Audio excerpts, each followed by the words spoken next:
Leads may now accelerate a 20-year-old cold case of a missing Tennessee mother and her daughter.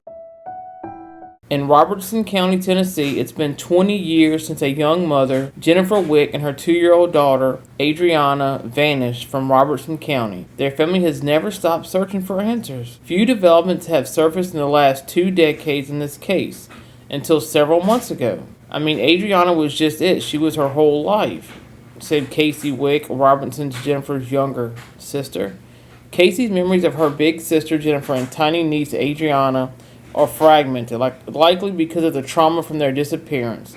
Robinson was 16 at the time. Jennifer was 19 and recently graduated high school. Casey helped care for her niece with striking blue eyes when Jennifer worked nights. About a year and a half after Adriana was born, that close dynamic would shift. Jennifer was living with her mother and 2 younger sisters while caring for her baby. But she met Joey Benton, and they began dating. Jennifer soon moved in with Benton and his parents, Joe and Cynthia, who also lived in Springfield. But in March of 2004, Jennifer called her mother sounding distressed, describing an intense argument between her and the Bentons. Adriana was in the other room. My mother could hear her crying and screaming. The next day was the last anyone would hear from Jennifer or Adriana again. The last thing she said to me was, "I'll call you tomorrow. I love you." Jennifer did not contact her family for the following 2 days, which was unusual for her. Her family began calling and looking for her. Cassie said Joey Benton and his parents didn't answer repeated calls. "I just remember everyone in my family panicking." She said Joey was finally reached by phone. He says, "I don't know where she is. We broke up. I dropped her off at the gas station." Joey Benton said someone in a white car then picked up Jennifer and Adriana, not giving a specific description of the vehicle or driver. Jennifer's family reported her missing. The Robertson County Sheriff's Office searched the Benton property, but never officially named any suspects publicly. Adriana was just it. That was her whole life. I took this picture right here. Casey Robinson's memories of her big sister Jennifer and tiny niece Adriana are fragmented because of the trauma of their disappearance when Casey was just 16. I spent all of that time with Jennifer and Adriana. That time together in Springfield would shift after Jennifer met Joey Benton. She and her baby soon moved in with Joey and his parents. But in March of 2004, Jennifer called her mother distressed, describing an intense argument between her and the Bentons. Adriana was in the other room. She could hear her crying and screaming in the background. The next day was the last anyone would ever hear from Jennifer. The last thing she said to me was, "I'll call you tomorrow. I love you." Joey Benton and his parents weren't answering the phone. I just remember everyone in my family panicking. Until finally, Casey reached him. He says, "I don't know where she is. We broke up. I dropped her off at the gas station." Joey Benton told Casey that someone in a white car picked up Jennifer and Adriana, not giving a specific description. The Robertson County Sheriff's Office searched the Benton property, but never officially named any suspects. For the next 2 decades, despite relentless searching, prayers, and even confrontations with Joey Benton and his father, Joe. I miss them both, and I would do anything to know where she was at. We done everything we could for a year to try to help find Jennifer, and we just don't know where Jennifer is. There have been few reported developments until this past March. 20 years to the day that we reported Jennifer and Adriana missing. Law enforcement raided the Benton home. We didn't know what they would find. 67-year-old Joe Benton Sr. is now facing more than 40 charges for unlawful possession of dozens of weapons, explosives, and sexual exploitation of a minor after a 20-year-old picture was discovered. None of those charges are directly related to Jennifer and Adriana's case, but Casey believes this could lead to answers and has met with the district attorney. The charges that are being handed down are big, and it could potentially be used as leverage in our case. In the months that followed a startling 180 turn, Casey says Joey agreed to meet. And he told a different story. and that everything that he had told the first time to me on that first phone call was a lie. But she wouldn't share details, fearing it could compromise the investigation, which was reclassified as a homicide in 2013. Yes, it's about what happened to them that day. Casey says she was also given other critical information. That their remains could be somewhere local.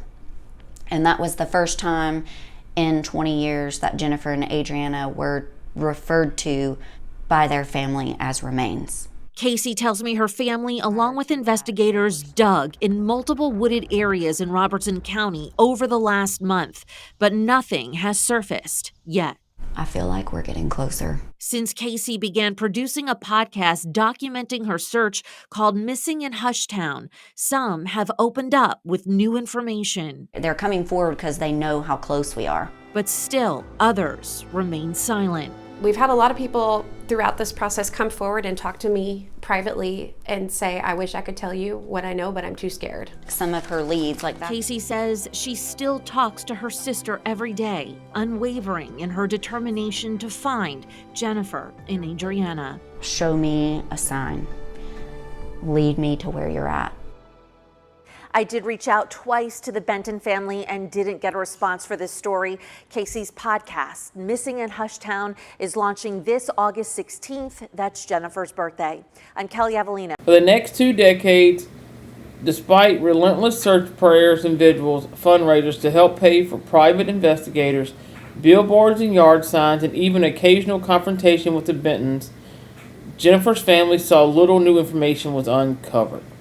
I miss them both and I would do anything to know where she's at, said Joey Benton during a Fox 17 News story in 2008.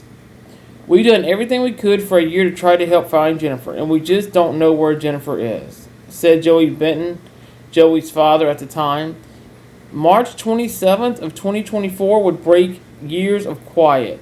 Jennifer Wix loved animals, especially horses. That's why her grandparents are adding these figurines to a memorial garden created for Jennifer and Adriana at their Robertson County home. The pair went missing nearly 2 years ago. Jennifer's mother remembers the last time she spoke to her daughter. She told me that she loved me. She called me the next day, and she never did. Tonight, America's Most Wanted is featuring Jennifer and Adriana on its website. Tomorrow, the case will be profiled on the Fox TV show. A lot of people watch, and they have a lot of success from their show. So my hope is that Jennifer and Adriana will go down as another one of their successes. It was March 25, 2004, when Kathy Holloway reported her daughter and granddaughter missing. She says Jennifer was upset about an ongoing argument with her boyfriend over their living arrangements. I think that Jennifer got herself in some sort of a situation that she couldn't handle, and I don't believe she's coming back. The Robertson County Sheriff's Department questioned then-boyfriend William Benton about Jennifer's disappearance. No charges were filed. Lieutenant Don Bennett says the department is investigating fresh leads and trying to produce an age progression photo of Adriana.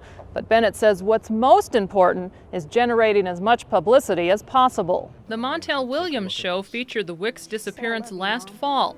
Now America's Most Wanted is helping. Kathy Holloway is hopeful someone will come forward and give the family the closure they desperately need. In Robertson County, Joette Phillips, Fox 17 News. 20 years today, they reported Jennifer and Adriana missing.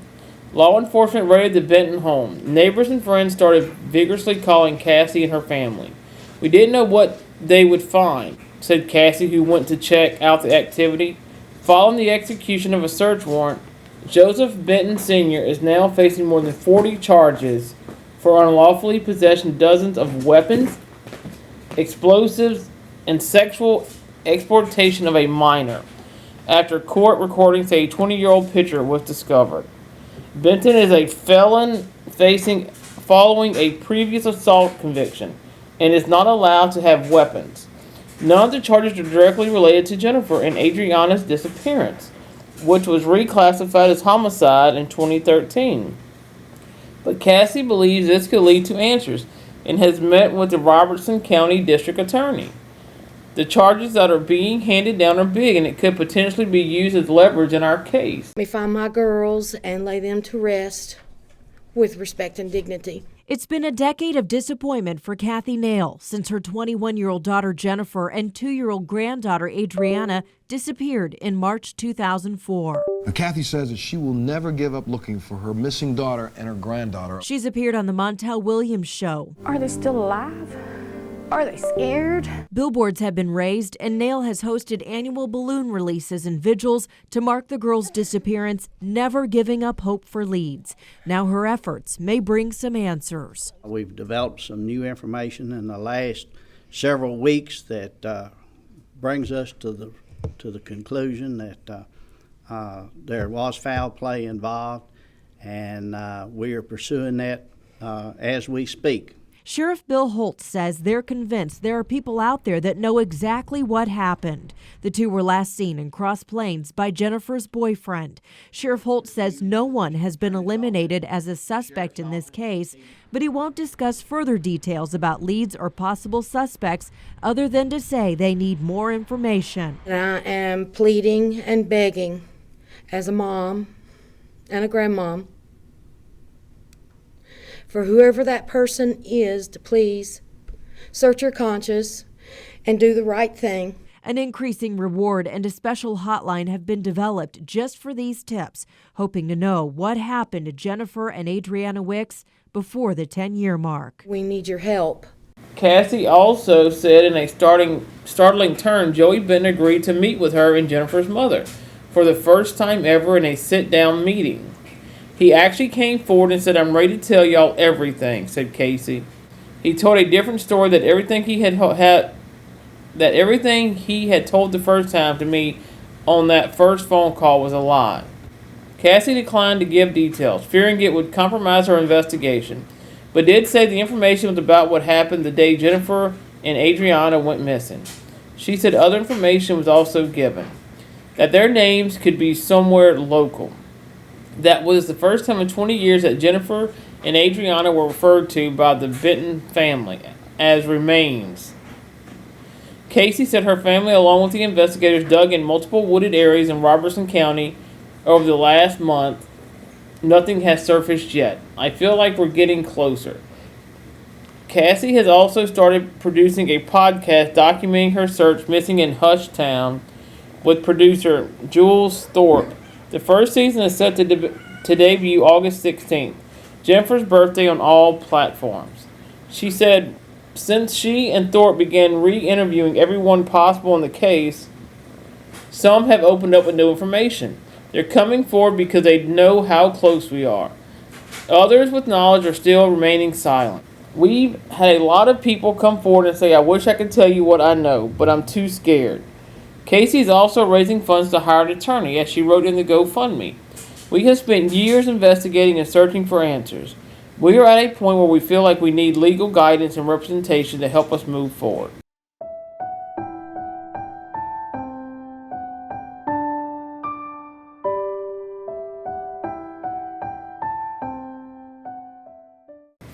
Fox 17 News did reach out to the Benton family twice and didn't get a response. Let's hope and pray that they find the answers they're looking for and find Jennifer and her daughter, and the family will be able to finally get justice after all this time. Then Jennifer's younger sister, Casey Robinson. Casey was just 16 when her sister and niece vanished. She has been searching for them ever since, and I had the opportunity to meet Casey at CrimeCon, where I learned a little bit more about this story. I wanted to cover it here on Sidebar, and we have Casey with us right now. Casey, thank you so much for joining us, for coming on to talk about what's happening here. I will tell you once again, I'm so sorry for what you and the family have been going through for such a long time. I want to get into some of these updates, but first of all, what is the first thing that comes to your mind when you think about Jennifer and you think about little Adriana? Well, the first thing that comes to my mind is just heartbreak. There's just that big hole missing in our family, missing in myself. So, I mean, unfortunately, the first thought is that. Trailing right behind that is Jennifer was my big sister, and I looked up to her in every way possible. She was a straight 90s kid, and just like my idol, as a little girl. We were very close. And so whenever I think about her, of course, all of the good memories are part of that thought process too. And Adriana, I mean, she was just 2 whenever she disappeared. So we didn't get a lot of time with her, but now as a 37-year-old woman looking back, like I just think of her. I took care of her a lot as a young girl. I helped my sister out with her a lot. And so now whenever I think about Adriana, I think of her as a daughter, but she would be 20 something years old today. And so she's kind of frozen in time as that 2-year-old for me. But I mean, Adriana was perfect in every way, just the cutest little toddler angel baby that ever existed. So a lot of good memories, and just I miss them every day. And it's hard to wake up and do that every day and miss someone and not know where they are. And so it's just kind of, whenever I think of them, it's just kind of a mixture of all of those things together. What was Jennifer like as a mother? Well, what did that mean to her? Adriana was Jennifer's entire world.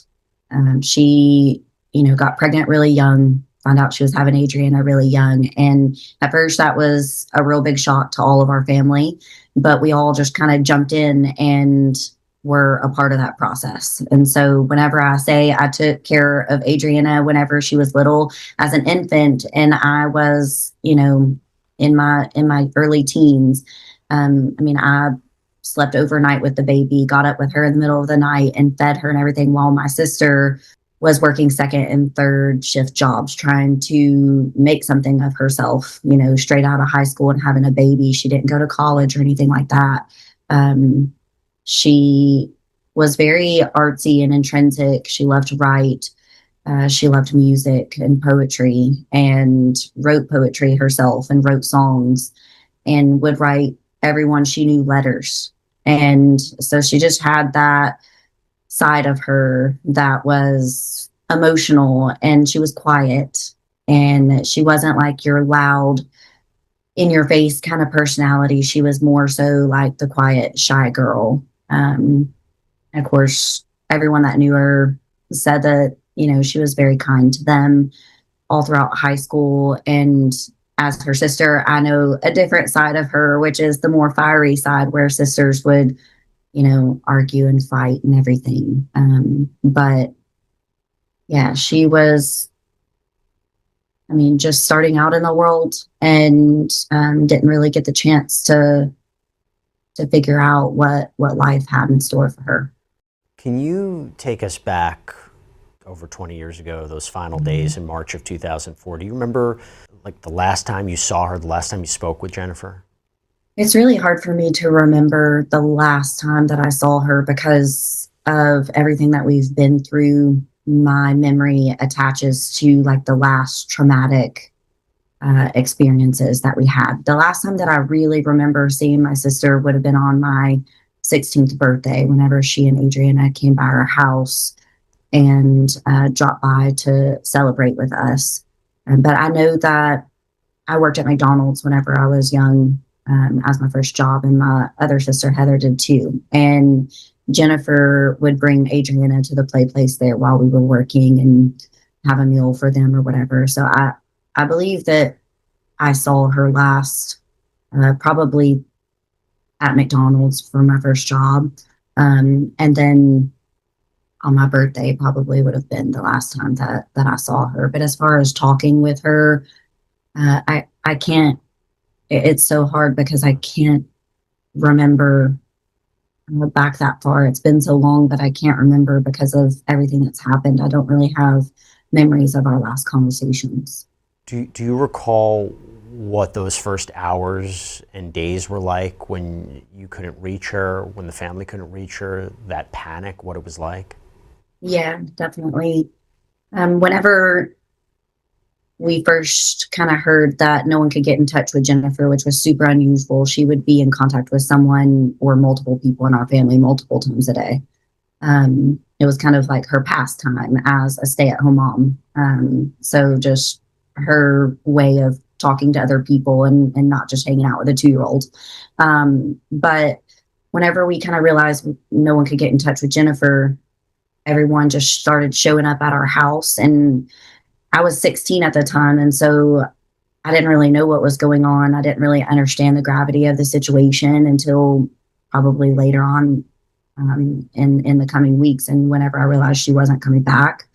But the initial panic was just seeing like all of the adults in my life showing up at our house and everyone going out driving, trying to find Jennifer to see if she was with someone, you know, there in town. We're from a really small town. And so you could just drive down the road and see someone driving down the road. And so that's what everyone in my family was doing. And they all were just kind of congregating at our house, just coming up with a game plan. Like, okay, you call this person, you call this person. You know, before we filed the missing persons report, it was just kind of, no one knew what to do. Everyone felt something was wrong, but we didn't know where to start.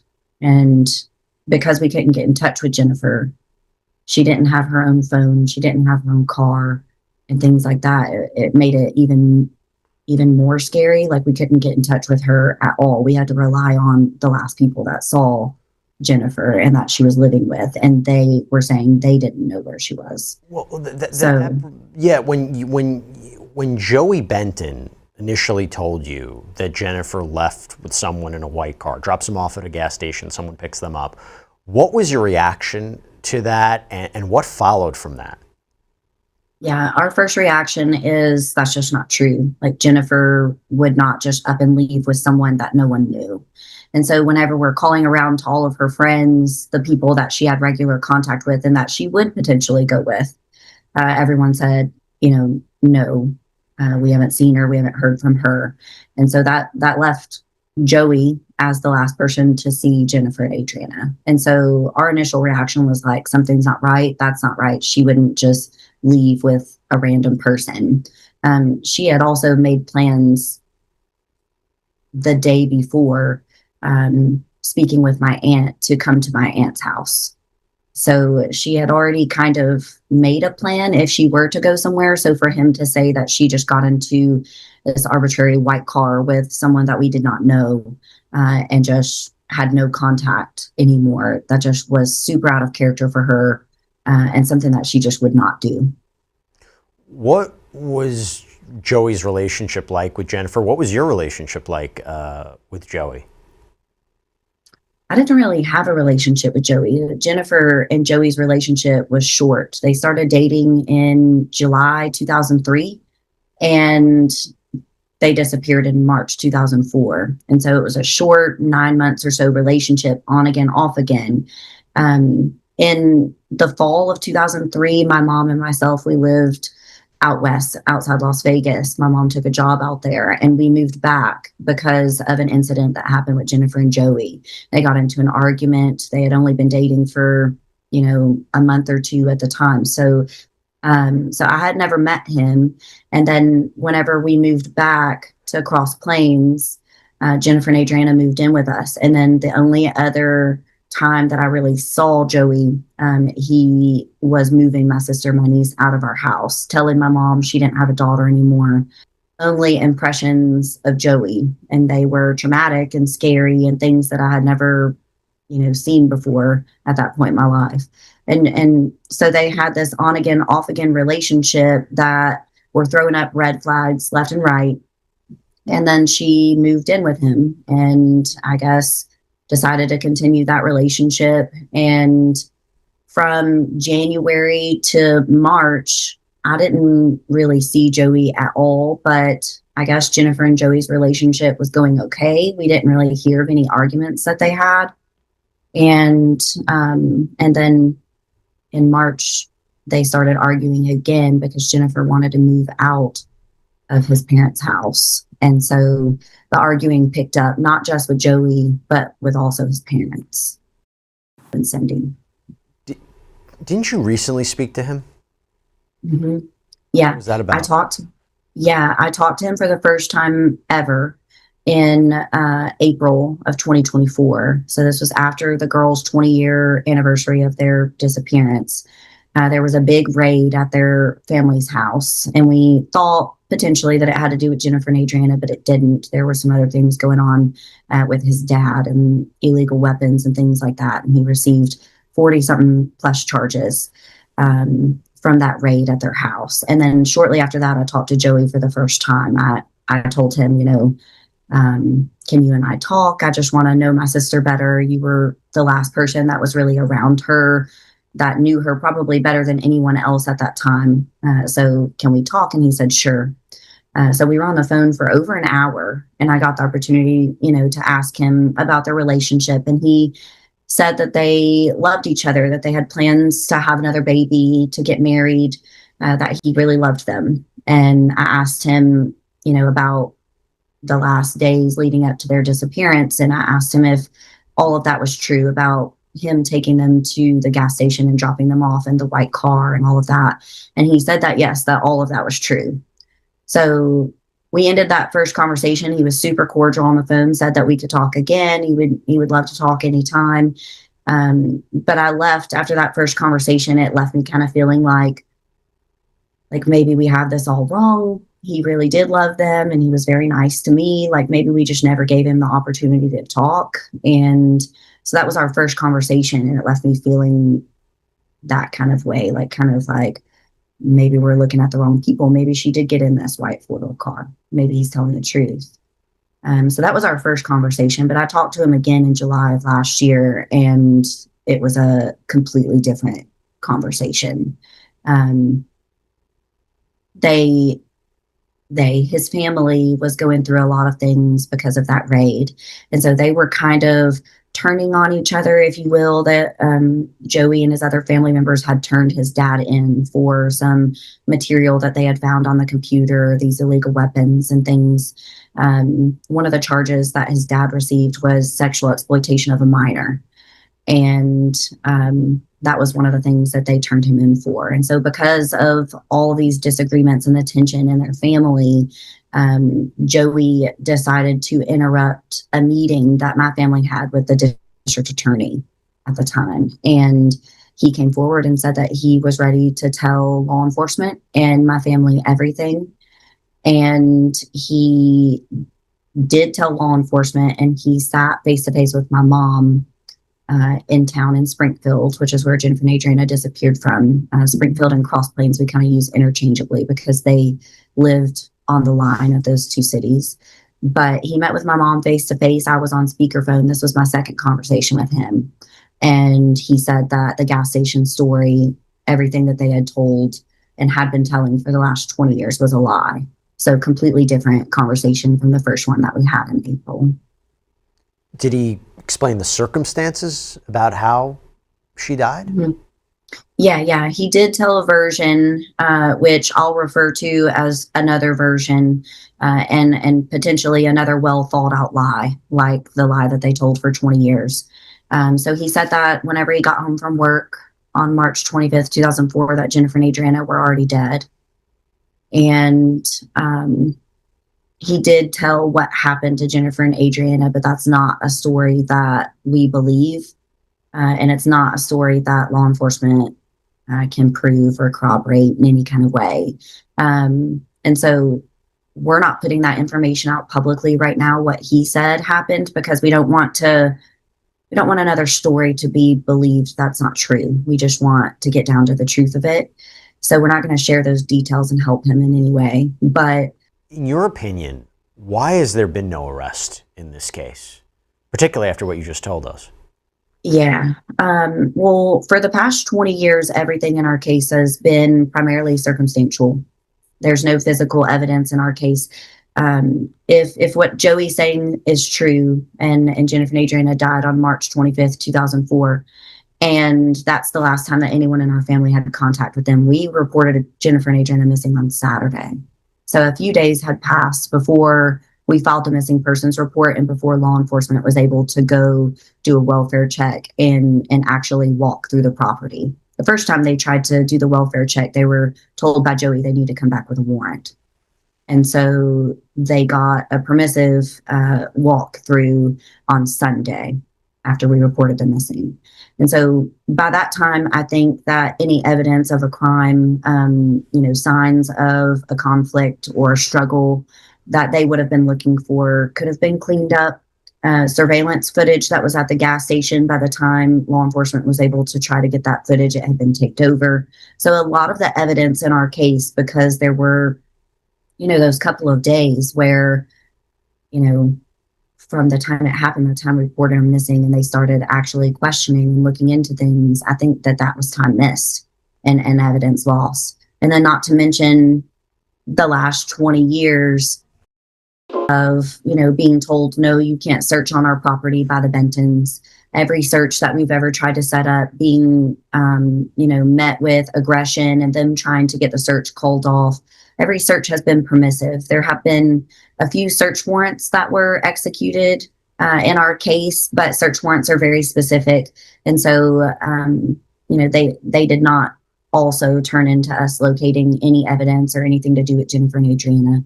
So I just don't think that their property has been fully searched thoroughly. And therefore, because there's no physical evidence, everything being circumstantial, I just think there can't be any arrests unless a district attorney is going to move forward and bring charges for a no-body homicide, which is a possibility in the future. But with everything that happened last year, with him coming forward and making that statement last year, I think that our law enforcement team is still working on it and trying to bring charges and locate Jennifer and Adriana without having to go that route. So, and just to be clear, the search from last year, was there anything from that search of the property, anything that connects to Jennifer or Adriana? We believe that there is. We're told that that search had nothing to do with Jennifer and Adriana. It had to do with the illegal weapons. He was a convicted felon. He wasn't allowed to have those. And then during that search, they found bomb-making materials and then the 20-year-old photograph of a minor and the charge he received for that sexual exploitation of a minor. So we believe that that photograph could potentially be connected to our case. We're told it's not Adriana or Jennifer. But with that kind of history, having that kind of material on your computer, we believe that that could potentially be a motive for Jennifer and Adriana's disappearance or their possible murders. But right now, there's no connection between those. So that search did not lead to anything directly related to Jennifer and Adriana's case. I also have to ask you about what happened this past summer, right? Investigators, they identified this leg, human remains belonging to Joey's father. How did you process that discovery? Have police told you how he died, whether or not that is connected to your case at all? I mean, that's a big revelation. Yeah, it is. So after his dad served 1 year for all of those charges from the raid back in 2024. All the other charges were dismissed, including the exploitation of a minor. And he served 1 year for the bomb-making materials. He got out in March earlier this year. And from the time that he got out, no one knew his whereabouts. So his wife had filed for divorce and had an order of protection against him. So technically, he wasn't allowed back at their home. At his home that he had lived in for all of this time. So he wasn't technically allowed there, and he was listed as homeless, but he was on probation. He didn't show up for a probation meeting. And so from the time he got let out in early March until July 4th is whenever they found this leg. And then TBI and the local police department, law enforcement agencies had to identify it. And they told us probably about 2 months ago that it came back identified as Joey's dad, Joe, and it was his leg. We were told that the condition of the leg, it was severely decomposed, and the condition of the leg would mean that he is likely deceased, but they have not found other parts of his remains. They've searched multiple times, but have not been able to locate any other parts of his remains. So it's definitely a big revelation in our case. We've been pushing for them to go search the Benton property, not just for Jennifer and Adriana, but for possible evidence of foul play in Joe's death. I think that, having 3 suspicious deaths from that property, from, surrounding that family, would mean that law enforcement would go and search there, regardless if he was technically allowed there or not. So at this time, law enforcement is still investigating. His death. They haven't given us a cause of death yet. I don't think that the medical examiner can determine a cause of death just from finding his leg. I think that they would need other remains to be able to determine that, but they haven't been able to. So right now we're just still in a waiting period and still waiting on them to go and search the Benton property for all 3 of these people's deaths. You say 3 people's deaths. In your heart, do you think there's a possibility that Jennifer and Adriana could be alive? No, I don't. No, we've really felt it and known it for a long time. Jennifer would not just. She had no means to, and she would not just disappear. She was way too close with family, depended on family, and that's very difficult to do with a baby. Yeah. And so, people have brought up like going underground and witness protection and things like that, but law enforcement gets notified, and if that's the case, they are able to find someone if that's the case, and they just let you know. We found them, they're safe, they don't want contact with family. But their social security numbers have never been used. She's never tried to enroll Adriana in school. We have all the things, family tree, DNA, 23andMe, Ancestry. If they were still out there, Jennifer would have made contact by now. It's just not possible. And then that paired with him coming forward and admitting to their deaths at their home after all this time, it just kind of solidified what we've always known. So now we just need to know the why and the where. You have spent 20 years fighting for them. You have launched a podcast to document your search. What keeps you going after all this time, and what do you hope people take away when they listen to you and listen to this story?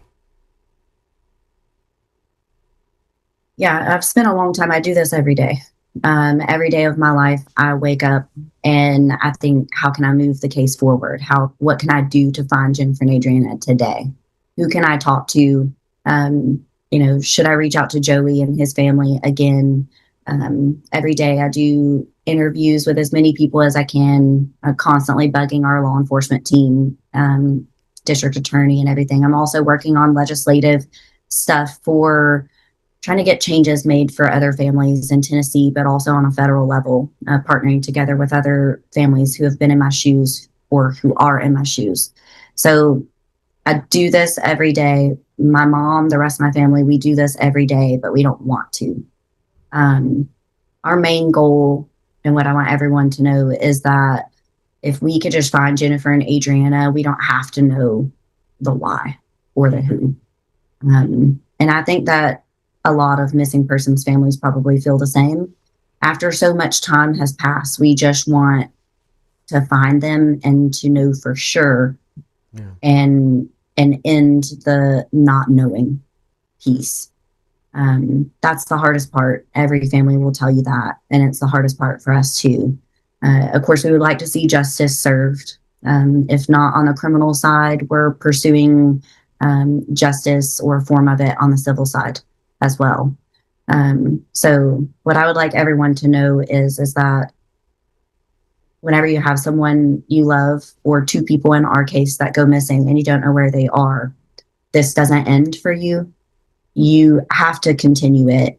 And in some cases, that means passing it down generation to generation. I wasn't investigating the case every day for the past 21 years. My mom did it for 17. And then I took the case from her. And I just really hope that my kids aren't doing it for me one day. I wake up every day hoping that today is the day that we get the call that someone's been arrested or that they've located Jennifer and Adriana, so we can rest and we can put them to rest. That was one of the reasons I wanted you on the program, is to shed awareness to this, to bring light to this. If people are listening to this, people are watching this, what can they do to help you guys? What can they do? Well, first and foremost, what you can do to help us is social media is a powerful thing. You know, your show is a powerful thing. Share anything that you possibly can, especially if you're local in our area. We are of the mindset that there's only 3 people that know what happened to Jennifer and Adriana. One of them is likely deceased, so there's only 2 others. But in that local area, we need continue added pressure. Other missing persons, families, they need help adding pressure in their communities to keep the case top of mind. It's extremely important to not let the case be forgotten, not let your loved ones be forgotten, Jennifer and Adriana be forgotten. I mean, you have to continue it. So sharing on social media is the biggest thing you can do. And then whenever you see our families fighting for change, this is something that no one ever wishes on anybody else. I certainly don't. But if you see us pushing for change, sign our petitions, get behind us, talk to your lawmakers, and talk to your local politicians, and get this on everyone's radars, because it's a big problem, and it's going to continue to be a big problem unless we can get in front of it.